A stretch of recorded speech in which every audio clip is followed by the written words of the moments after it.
Whatever you do as a registration, it's kind of supporting the university really, and supporting the university to, as I have posted, to help the university grow, and helping your part to contribute, inshallah, in conveying how to, the message, to spread the message and to spread the knowledge. Alhamdulillah, the university has a lot of other activities online, and this will help. So my point is not to regard the registration as a burden and a fee, but to regard it in whatever you can help as a donation. This is said, we start our class, the Fiqh al-Dawah. The flyer that we have distributed, we called it "What Every Student of Know Must Know," really, from the system of Islam. The idea to start with this, of course, after Bismillah wa salatu wa salam ala Rasulillah, is to really draw the attention how important first to know the system of Islam before talking about Islam. We need to know the foundation, the principles. What is Islam in reality? Many of the people, they inherit Islam as the legacy that they grow up with or they heard about. They really base their behavior, their ruling, their thinking, their presumption on many of the rules or many of the ruling based on what they have heard when they were young or what they have seen. Therefore, most of the Muslims, they do not know Islam. And talking about the system of Islam is the really way of the aspect of inviting to Islam.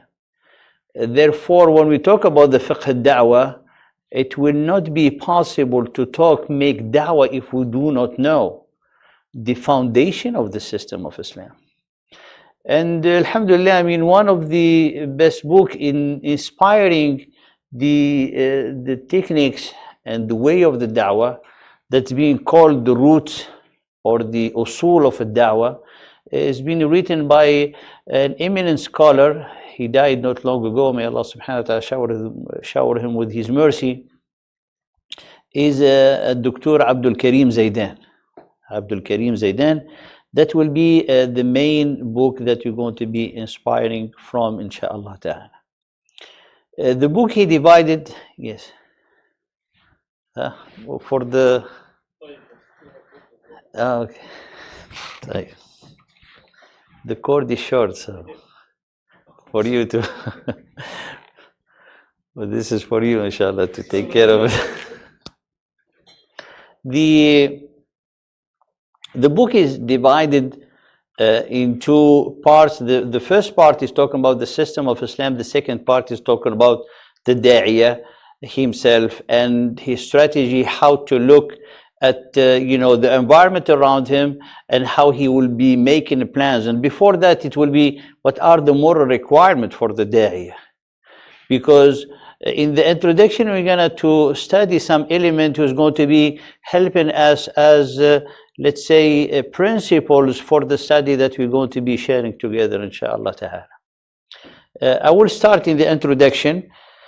This is, inshallah, I will be starting a new class on the Schoology, share with you, bi'idhnillahi ta'ala, the code that you can access it, and you will find all these notes. So this, for example, here, the introduction. Then we'll have the part one, understanding the system, the Islamic system, the pillars of the Islamic system. We're always talking about the pillars of Islam. We're talking about the pillars of the Islamic system. Then we're talking about the subsystem of Islam. One of the most important things that we're going to study is the characteristic of the Islam. What are the characteristics? When we're talking about characteristic of Islam, what are the things that characterize the system of Islam? Why Islam is relevant? Why Islam is universal? Why Islam is everlasting? We do not, defend Islam because we love Islam. We defend Islam beyond the aqidah that we have and the submission we have to Allah subhanahu wa ta'ala, We defend Islam because it is the truth. What are the evidence that show that Islam is the truth? And so on. So, talking about the characteristics of Islam, we might extend a little bit in this topic to look at it even from point of view of Aqidah, and point of view of a system. So when you say the characteristic of Islam, which is mean that there's no other system that will resemble Islam in its way, in its structure, because he has his unique characteristic. Then the subsystem of Islam, to see how the Islam, organized the society in a very coherent way to when we're talking about the rahmah, how the rahmah will be, spread in the whole society, touching every subject and every part of the universe. Therefore, you have to have a system of implementation.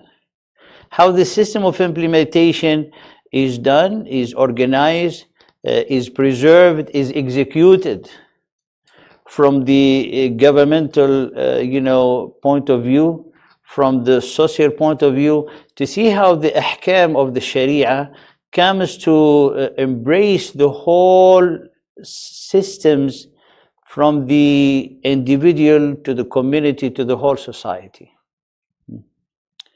And after that, we come to the way of the Dawah. So these, inshallah, you will have these notes available for you bi'idhnillahi ta'ala. We start with the introduction, and of course we start with the element that it's required really to start with it in every topic, which is the Islamic vision of life. The Islamic vision of life constitutes for us the foundation of our creed, of our views. It's going to be the foundation of our conceiving, of our analysis. It is the condition, this Islamic vision of life is going to be the basis of our feeling, of our thinking, of our emotions. The first thing, and maybe we had, studied this more in details when we had done the class of the Sirah, because it was changing and molding the life of the first generation. We had to go more in details. Here I'll go through some points, and then if you have any question or comment, inshallah, we can have that, inshallah. So he's saying here, called the Islamic vision to the existence, the world of the unseen and the seen, the witnessed. So here the first thing that we start with, there's two worlds that we live in. The world that we see, that we witness, and the world behind, a scene that we don't see. Now, the people, for example, when we're talking about people with no belief, atheists, they only limit themselves, their analysis, their vision, their planning, their project, everything is the world of the seen. However, the world of the unseen is a part of the life of the believer. Allah subhanahu wa ta'ala telling us, عَالِمُ الْغَيْبِ وَالشَّهَادَةِ. And the first aspect to help the believer be guided or get on the path of the guidance is that believe in the unseen. As Allah subhanahu wa ta'ala said in the beginning of his book, قَالَ ذَلِكَ الْكِتَابُ لَا رَيْبَ فِيهِ هُدًى لِلْمُتَّقِينَ. There's no doubt in this book, guidance to the pious one. Who are the pious one? الَّذِينَ يُؤْمِنُونَ بِالْغَيْبِ. Those who believe in the unseen. So the unseen is the word that comes for us before the seen, before what we witness. When Allah subhanahu wa ta'ala says in the Quran, don't you see? Alam tara? Our certainty in what Allah is saying more in what we see with our own eyes. because your eye might trick you to give you an information that is not true. As Allah subhanahu wa ta'ala called it kha'iratul a'yun. You might see things, you imagine that or like presume something, but in reality it's not. Therefore, in Islam, with the book of Allah subhanahu wa ta'ala, the unseen becomes the guide of the seen. What Allah subhanahu wa ta'ala is telling you, it becomes your basis and your foundation to be guided and treat with the thing that you have. Allah subhanahu wa ta'ala telling you, give in the sake of Allah, I'll increase your wealth. And the Prophet sallallahu alaihi wasallam saying in the dua, in the hadith, قال والذي نفسي بيده لا ينقص مال من صدقة. By the one who holding my soul, wealth does not decrease by the fact that you give sadaqah. In the scene, in what you witness, if you have $100 and give $50 as a sadaqah, you have a balance of $50. In the unseen, you have a balance more than $100. So this is the guidance. So it becomes like you trust and rely on Allah subhanahu wa ta'ala more than relying on what you have in your balance account or in your pocket. So this is the first aspect in the vision of life that the believer or the da'iyah has to put as a foundation in his vision, as a foundation in his view of this life. People, they panic, they get scared because some aspect of they see or they go through.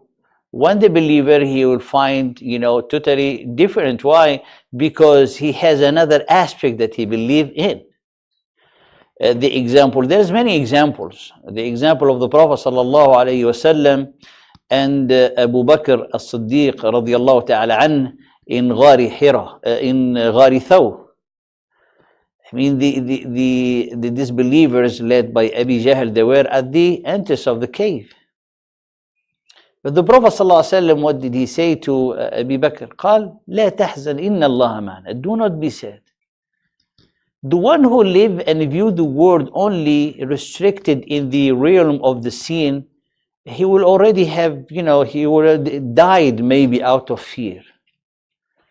And Abu Bakr, he has the same view because he's a follower of the Prophet ﷺ, of his life, of the vision of his life. That's why the Prophet ﷺ, he didn't tell him, don't be scared. He said, don't be sad. Because Abu Bakr, he was not frightened. He know that the cause that he's defending, that he's standing for is the cause of the truth. But he was sad, if Allah will for the Prophet ﷺ to his life to end it then, so he said about Islam that he is not going to be spread. قال لا تحزن إن الله معنا. Then Allah subhanahu wa ta'ala emphasized the fact that he said, Allah sent junud, armies that you don't see. You see the unseen that you don't see. وَأَيَّدَهُ بِجُنُودٍ لَمْ تَرَوْهَا. And Allah helped him, sent to him as enforcement around him, soldiers that you don't see. And this is the unseen. Now, if you talk to someone who does not believe in such a thing, like one time I was listening to an atheist, talking in a kind words, not being rude. He said, I respect, of course, talking with other faith, not with Muslims. He said, I respect, the people of faith. But for me, when people, for example, they're talking about angels, as long as they don't bring it to a lab to see it, to analyze it, then I cannot believe in it. And this is, subhanAllah, how someone will lose his own self by kind of being stubborn in not trying to understand, because the unseen is more seen than the true witness seen. if we just reflect. I mean, some people, they call it miracle, other people, they call it coincidence, and everyone want to give an interpretation. What it's there is clear. You just, if someone open his heart by the will of Allah subhanahu wa ta'ala, of course, and the leave of Allah, then he can see this unseen. So this is the first principle as an introduction in the defining the Islamic vision of life. So it is the unseen which is guiding our way to deal with the seen, with the thing that we witness. There's many ayat. I mean, we can take a long time, about this point, but there's many ayat. I'll conclude with the ayah that Allah subhanahu wa ta'ala mentioned in Surah Al-Talaq. قال ومن يتق الله يجعل له مخرجا ويرزقه من حيث لا يحتسب. Whoever who fears Allah subhanahu wa ta'ala, guard his way, and fear Allah and be self-sustained, in a way guarding the Allah subhanahu wa ta'ala and observing Allah's laws. Allah subhanahu wa ta'ala make a way from him, make a way out for him and provide him from way that he will not expect. In this ayah is telling you that the increase of provision is related to the taqwa. It's not related to the effort that you put at work, for example. It's not related in the number of hours that you work. And this is truly the unseen. This is truly the unseen. And between the way or the aspect to have ourselves trusting in the unseen, or being observing the seen in a way to be inclined ourselves, we've been inclined to deal with the seen, because we know if I give $5, is it reduced from my money? But how can I have that certainty that what I give is really increase in provision? And that is the struggle for the believer to gain that piety. So as a da'iyah, and if we're talking about the moral requirement, start from the first point. Because if we do not have that trust, that sincere reliance on Allah subhanahu wa ta'ala, therefore our way of da'wah for ourselves, for our surrounding, for close one to us, it will be really shaky and it does not have that strong foundation. The second one, the second point, death is not the end of the journey. Death is a step in the journey of existence. And this is a very important point. Death is not the end of the journey, and Allah subhanahu wa ta'ala mentioned this many times in the Quran. So one of the aspects that we need to have, always present in our spirit and our mind, that the more you see things in the Quran, they're not like Allah subhanahu wa ta'ala repeat them just to remind them. It's to repeat them as being part of our life, as being something that need to be embedded in our spirit, which is mean that it need to be a main factor in our decision, in our planning. So here, Allah subhanahu wa ta'ala talking about the disbeliever, that the life, it ends by death. That's it. Not the life, actually, the existence ceases at death. When death, subhanAllah, is the beginning of the true life.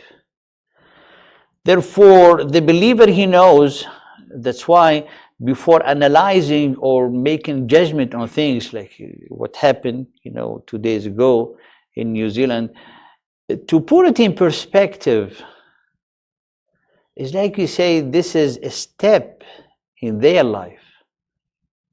It's not the end. And this is a change the way even how you think, the way how you analyze, the way even how you're going to formulate your statement. Death is not the end of the journey. Death is a step in the journey of the existence. Therefore, Allah subhanahu wa ta'ala created us to live forever. And this is a changed the way how we think. Just a reminder that Allah subhanahu wa ta'ala mentioned in the Quran that every human being, he goes through 5 stages. A stage before our coming here, a stage in this life, because the soul existed before even we were born. Stage in the grave, which is, we call it the life of the grave. Stage in the day of judgment, at the resurrection. And the day of judgment, all of you know, it's a day that equal to the life of the whole earth, of the universe. So it's not like one day. Therefore, if you think about it, in the count of Allah, is the whole life on this earth is one day, and then you have the second day, the day of judgment, and then the eternity. So the stages of life, which is, therefore you find yourself as a human being, you've been created by Allah for the eternity. And this is really help in the aspect of the da'wah for the people. When you talk to them in this perspective, they look, then you give them totally different perspective of life. Then they will listen. Why? Because you're giving them, subhanAllah, a new hope in a life that for them is being determined and very restricted in this very short life, where the whole competition, the whole race is limited to a life very random. They don't know where they're going to die. That's why the race becomes the happiest person will be the one who dies with a lot of toys. But the happiest person in the vision of Islam, the one who's been admitted in the rahmah of Allah subhanahu wa ta'ala. Which ayah is this 5 stages? Inshallah, here it is.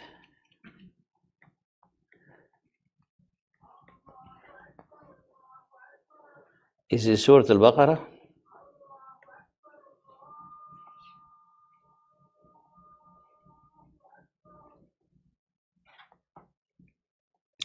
Ayah 28. How can you disbelieve in Allah when you were lifeless? That's the first stage. And He brought you to life, second stage. And He will cause you to die. That's the third stage in the grave. Then He will bring you back. That's the fourth stage. And then to Him you will return. That's the fifth stage.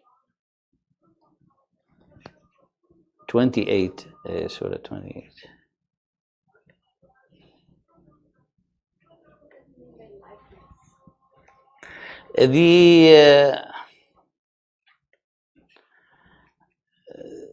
He said in the Arabic, he said you were dead and you kuntum amwatan.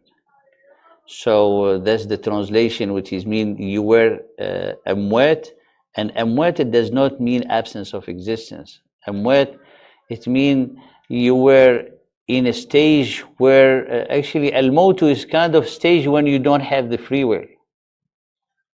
So it's a state of existence, but there's no that action like we do now in life. No, before that, we were soul. I can show you.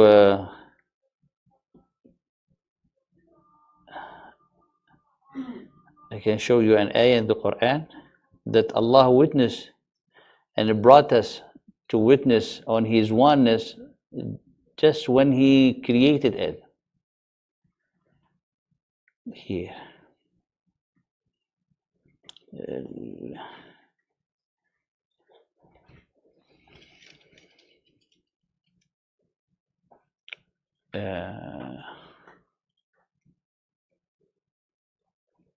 You see here, seeing that you were without life. In the other one, he says, see that you were dead. So death in Islam is not nothingness, is not absence of existence. It exists, but in different realm. So Allah subhanahu wa ta'ala say He causes us to die when we go to sleep. When we are asleep, we are dead. As He said in Surah Al-Zumar. Develop on what you have said in Surah Al-Araf. Allah talking to the whole humankind when He, the only one existed in as physical existence, as we know, is Adam only. Look what He said here. And surely we gave you authority on earth and appointed for you therein provisions, right? And then look what Allah said, and surely we created you. Now this, the parenthesis is not in the Quran. And then gave you shape. Then we told the angel prostrate to Adam. So the action that is being done, all the offspring of Adam was with Adam. But the soul of every one of us already existed before Adam. And I'll give you another ayah which give you more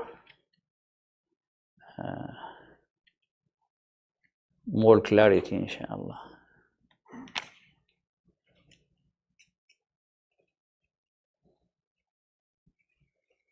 In Surah Al-A'raf, the same surah.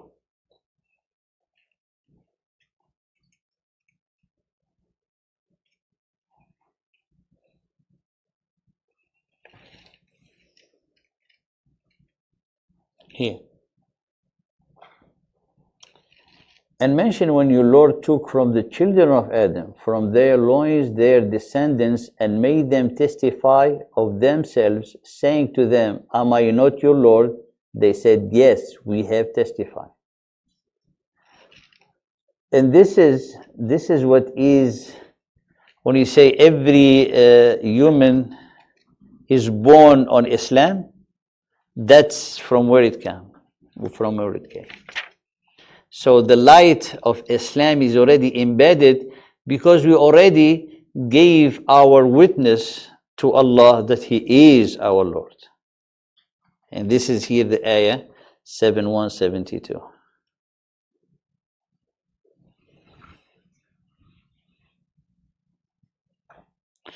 And remember when you wrote, brought forth from the children of Adam, from their loins, their seed, and made them testify as to themselves, saying, am I not your Lord? So He have them to come, subhanAllah, in the way that Allah subhanahu wa ta'ala will, to have them testify.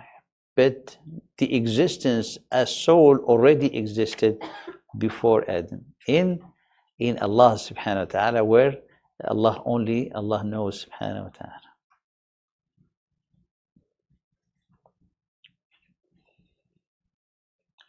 So that. I just wanted to narrow that gap, and maybe you may know, but I don't. So when it says in this ayat that, am I not your Lord? Or no.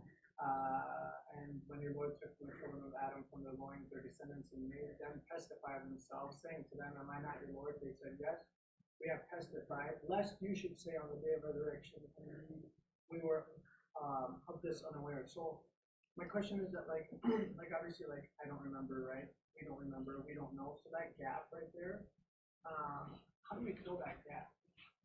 Do you understand my question? But the gap is not accountable, because when He said, in the day of judgment we don't remember, Allah subhanahu wa ta'ala sent for them messengers to remind them, to guide them. Yeah. Because anyone in this life who didn't have a message or didn't get the message, he will not be punished. I'll give you the evidence. Surah Al-Isra. Here. In Surah Al-Isra, Allah subhanahu wa ta'ala say, وَمَا كُنَّ مُعَذِّبِينَ حَتَّى نَبْعَثَ رَسُولًا. So that's that instant of being a Muslim within the self, as in the creation of Allah, as Allah subhanahu wa ta'ala said in Surah Al-Rum, فِطْرَةَ اللَّهِ الَّتِي فَطَرَ النَّاسَ عَلَيْهَا. It's the creation of Allah on which, or on base of which, Allah created, originated human being on it.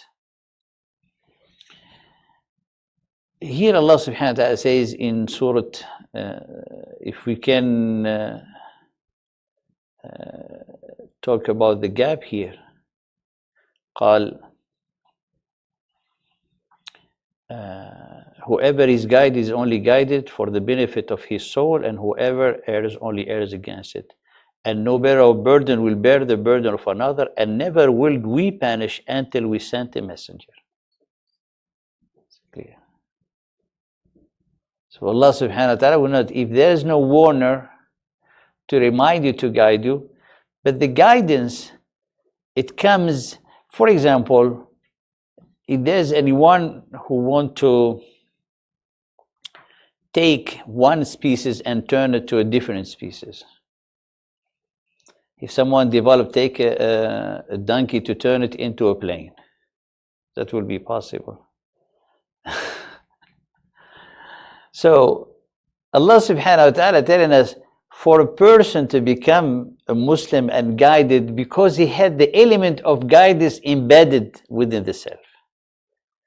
Can we have an animal be guided to pray or to do things or to do the taklif? He cannot, because he does not have those elements, those foundations, so he will not be able to.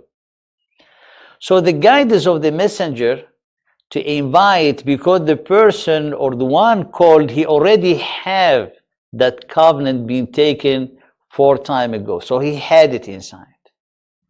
That's why I always say this example. People, when they come to Islam, we ask them, why did you come to Islam? They say, it makes sense. That sense is the witness. Why it makes sense? Because if we didn't have that foundation, if it was not embedded, there are people, no one will have been guided. No one will have been guided. You cannot guide animals to do the da'wah, except if Allah will, like for the Dawah that will come, but the Dawah actually is a miracle to say, to proclaim things, but it's not a guide or anything like that.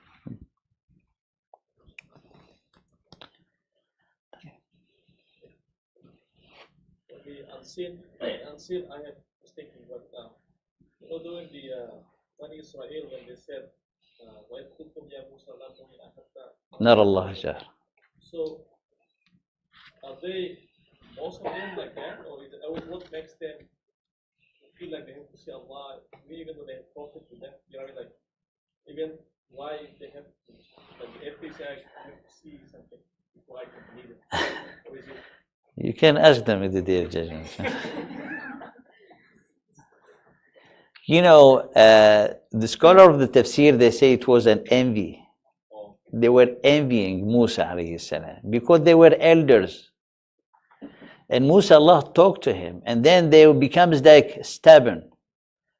You know, and Banu Israel, they have a very kind of a defect in the creed, which is the connection to God. They had it always through what they can touch. So even Allah subhanahu wa ta'ala helping them to submit, he said, "Udhkuru ni'mat Allah." Remember the gift of Allah on you, things that they have touched, that they have seen. Now, to transcend them to the unseen, it was a big challenge. So when they came and Musa alayhi salam, why he's talking to Musa and not to us? Then it's kind of being stubborn and rebelling, said, we're not going to believe in you. We want us to follow, we want to see God. One of the other aspects, to be fair, living in a society for a long time, a pagan society, it has an effect on the generation and the way how they think. They lived for generations among the Pharaoh people who they were pagans. They used to see their gods all the time. For them, they have that difficulties how to transcend, toward the God they don't see, sent by Musa. They sing the miracle, they sing things, but they always coming back to that, weakness that it grow within themselves while they've been, all this time in a society of paganism. You see them, for example, they said to Musa, when Pharaoh inflicted more persecution and torture after the coming of Musa, they said, it's like you didn't change anything. You've been harmed before you come, and we've been harmed again after you came. So they didn't have that aspect of sabr. Then as soon as Musa left, you see what they did? They took the calf. Why? Because they want something to see. So that's why Allah subhanahu wa ta'ala in this whole ayat, after a whole chapter talking about this type of creed and the weakness that they had, which has led them to the deviation, Allah subhanahu wa ta'ala help us to transcend from the scene to say, Udhkuruni adhkurkum. Remember me, I remember you. He didn't say, remember my gifts, I remember. He said, remember me. It's kind of contradiction. I'm like, it's not like how people of our prophets think us today. You know, I mean, they accept the prophet. I mean, people that are not the prophet of the fifth generation accept it easily that way, but Israel, you know, takes so much. You know, not sure that they accept it easily, by the way. I mean, they don't. I mean, the Prophet didn't accept it him easy, right? Yeah. I mean, if the Prophet comes today, they will not. I mean, Isa alayhi salam, when he's gonna come back, they're not gonna accept him. Why? Because they already have described the one that they want. If he comes different of what they already want, then he's gonna be the wrong one. And that's the meaning of submission in Islam. The submission is to submit to the revelation to tell you and define for you all the aspects of your life. But the opposite of it is like you define what you want and then you want the revelation to validate what you want. That's the problem. So we'll take a break, we'll go pray Asr and come back inshallah. Meet you right after Asr.